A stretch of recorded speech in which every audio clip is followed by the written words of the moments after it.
কবিতাৰ শিৰোনাম বৃদ্ধাশ্ৰম। এবুকু জীয়া যান্ত্ৰণা, জীয়াই জীয়াই কলিজাৰ তেজগিলা কঠোৰ মানৱতাৰ শিকলি, কতজনৰ হৃদয় ভঙা বিননি, কত পিতৃ মাতৃৰ বুকু উকা, মৰিশালী সদৃশ যমৰ যান্ত্ৰণা।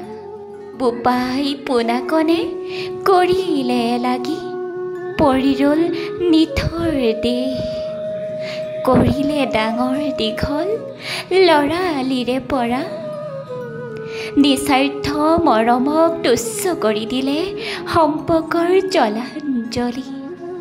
ভগ্ন বুকুৰ উত্তাপ আৰু কিমান সহিব, তেওঁলোকৰ আৰ্তনাদ কোনে বাৰু শুনিব?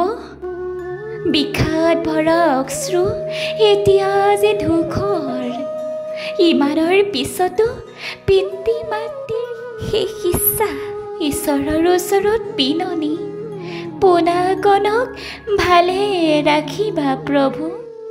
কাৰ পৰোচনাত নিজ পিতৃ মাতৃৰ সুখৰ স্বাৰ্থ পাতিব লগা হয়?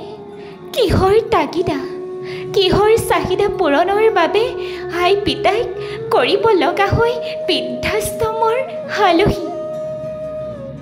কিহৰ চাহিদা পূৰণৰ বাবে আই পিতাইক কৰিব লগা হয় বৃদ্ধাশ্ৰমৰ আলহী?